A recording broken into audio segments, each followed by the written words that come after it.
A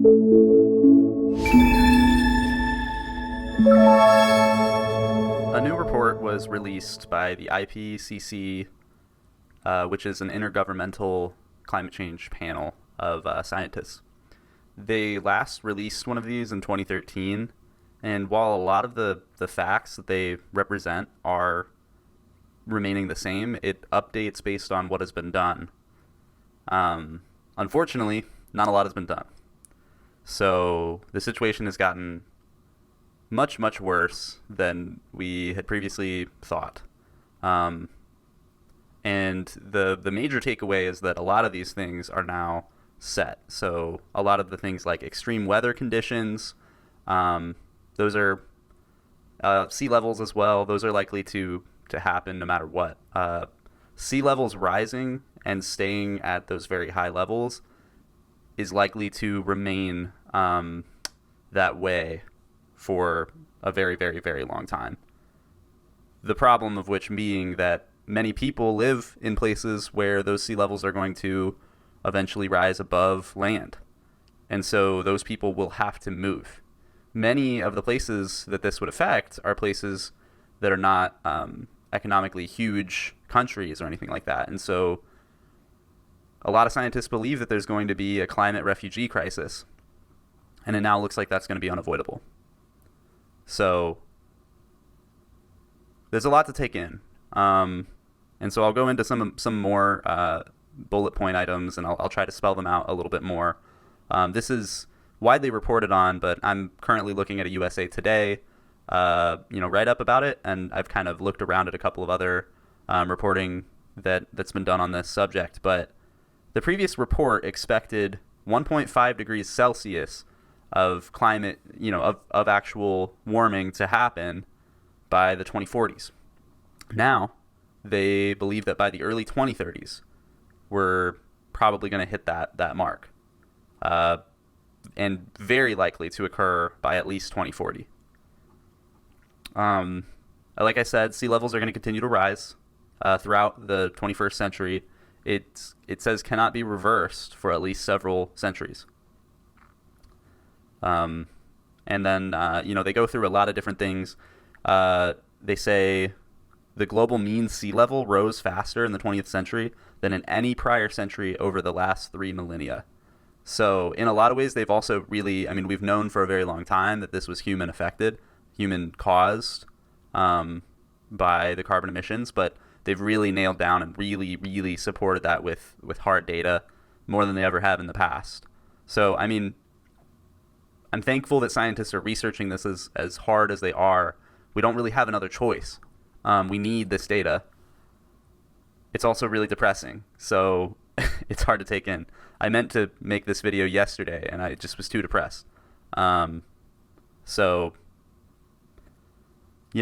pretty rough. But the warming of the ocean will likely continue until at least 2300, even if we are aggressively fighting climate change. So that's in one of the best scenarios for us, because the deep ocean circulates really slowly, and so it's still going to be circulating that warmth for a very long time. In any scenario, even the best scenarios, the Arctic Ocean is likely to become ice-free before 2050. Extreme weather patterns will at least double if we hit 2 degrees of warming, which is a pretty rough spot to get to. And it's likely to quadruple at 3 degrees. And so then that really asks the question, okay, well, what on earth are we going to be able to do to stop this at this point? Are we absolutely screwed? And there's an optimistic answer here, and there's what I would consider a realistic answer here.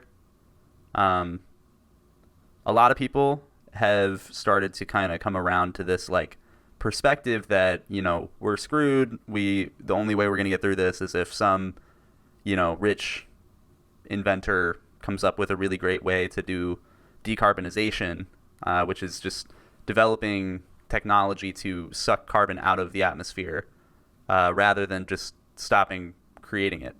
The issue with this is this report also looks at that, and it says rapid decarbonization it can lead to air quality improvements, but on its own is not sufficient, uh, especially not in some of the most heavy pollution areas like Asia. Asia is really struggling to retain any kind of air quality that's acceptable by the World Health Organization. We're also looking at the limitations of those technologies. Right now, we don't have anywhere near the ability to scale that to actually prevent these things from happening. It'll be more of a peripheral helper technology than something we can bank on or rely on at all. Every scenario that they looked at, it would suggest that we absolutely cannot only rely on that. It needs to be everything that, curbing emissions, getting them to net zero is the only way, along with as much decarbonization as we can do. And that's like, we think that that'll work, maybe. In terms of investment, this is what I found this very interesting. It says we need to invest at least $1.6 trillion per year through 2050 to put the planet on a safe climate trajectory. We're spending 20% of that today. And with this, it is worth mentioning this is, I believe this is I think this is globally, this 1.6 trillion figure. And so when we look at that, it's worth bringing up what is going on right now as we speak in Congress. Basically, for those who don't know, when President Biden was running in the presidential primary, he ran on a platform that was much less aggressive than almost anyone else in the field on climate change. He laughed at somebody who suggested a Green New Deal, saying that nobody believes that we can do that in 10 years. And when he won the nomination, he started to change his tune because a lot of young voters were rightfully very concerned about him leaving this glaring, imminent threat largely without being confronted. And so then he shifted and he started to adopt some of the tenets of the core pieces of the Green New Deal without a lot of the most bold, investments and things like that were suggested. So where does this leave us? He got into got into office and laid out kind of his agenda around climate. And the big way that he's planned on tackling this is through two infrastructure proposals. One of them being shepherded through Congress as a bipartisan deal, which just passed today through the Senate at the time of recording this, which is Tuesday. So that just passed through the Senate. It is likely to pass through the House as long as it's tied to the second proposal, which is the partisan Democrat-only bill that's being done through budget reconciliation, so it will only need 51 votes to pass rather than the usual 60. And that bill addresses climate change very significantly. That one contains a civilian climate corps, which is an avenue through which the government will employ tons of people through good union-paying jobs with $15 livable wage or higher. And all those jobs will be centered around tackling the climate crisis. So that's a big deal because that's something we've needed to do for a long time. That's kind of the main piece of the Green New Deal, is this idea of let's do a jobs program, much like during the Great Depression or World Wars, but instead of for those kinds of things, just to address climate change. So that's a big thing, and progressives have fought really hard to have a high figure amount for that. And so then there's also many other provisions. There is a clean energy standard, so getting to an 80% reduction in carbon emissions by 2030, which is good. It should be higher, and there's no sense that I can really understand in setting it just low enough that it's below what scientists recommend. That seems very unnecessary and dangerous to me. But it looks like there is quite a bit of support for this reconciliation package. It looks like there may be maybe one or two people not on board with it in the Democratic caucus right now. And so the fate of this bill in a lot of ways is going to decide if we have any shot at making these goals.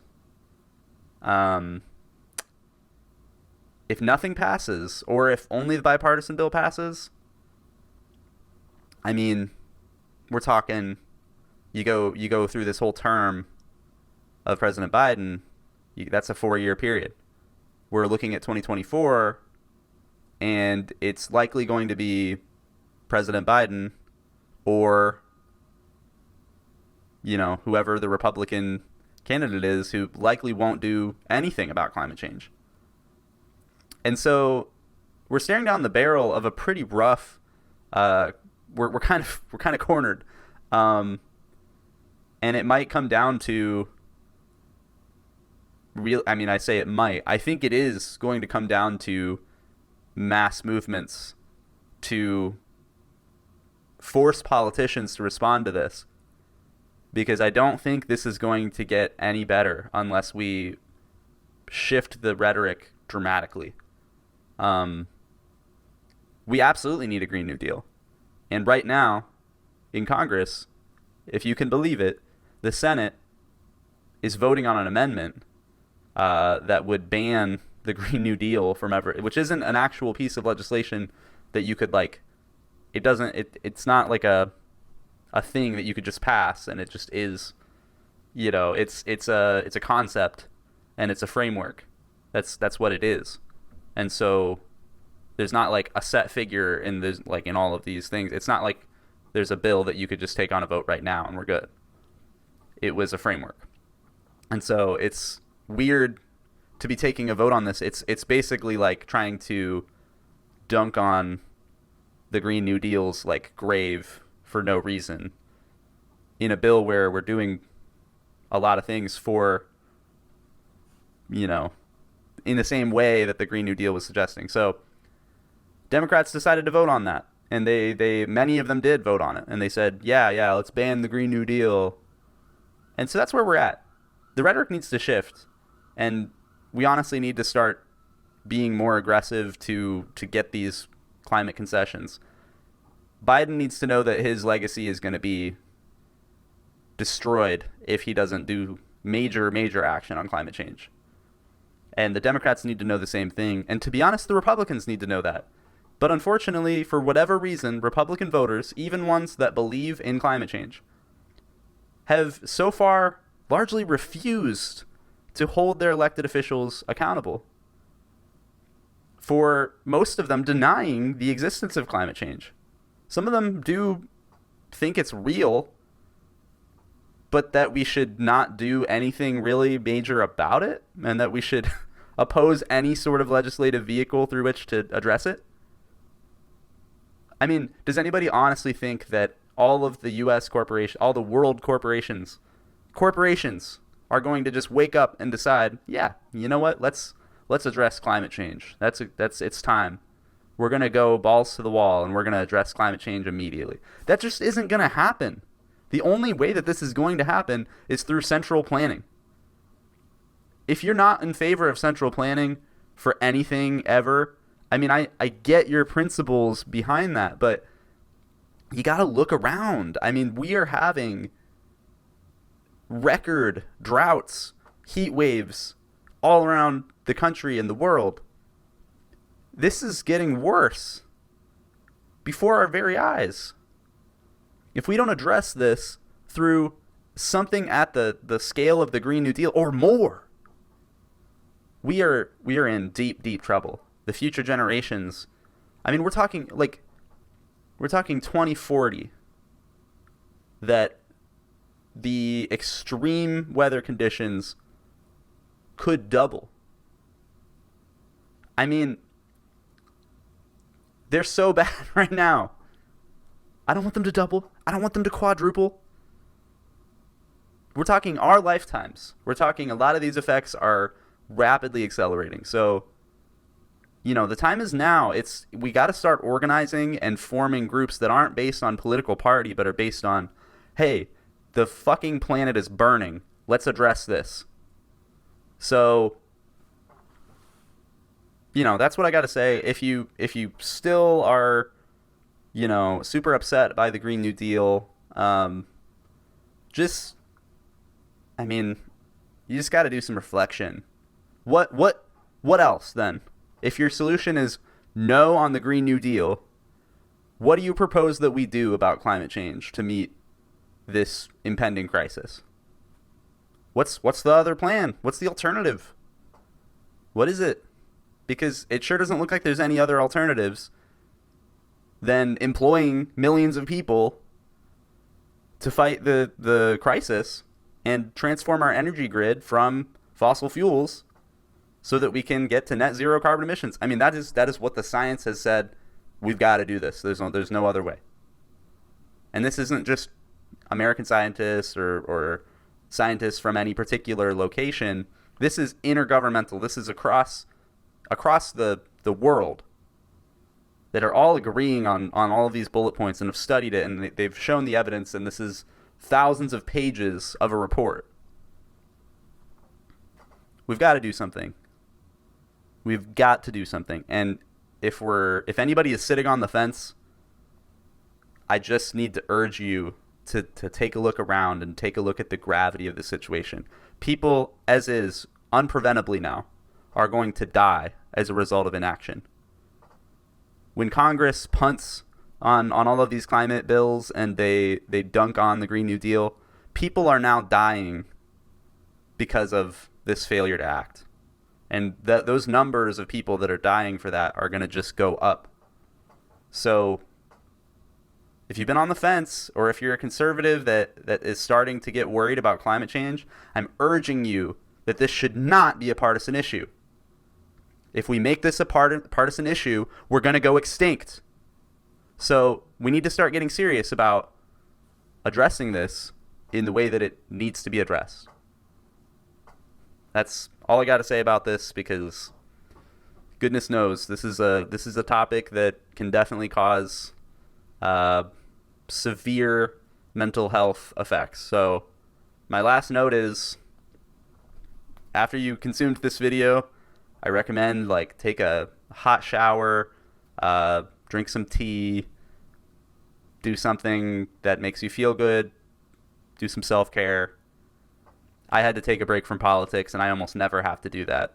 But I had to yesterday when I saw the report. So take care of yourself. Talk to a friend. Stay safe out there, folks.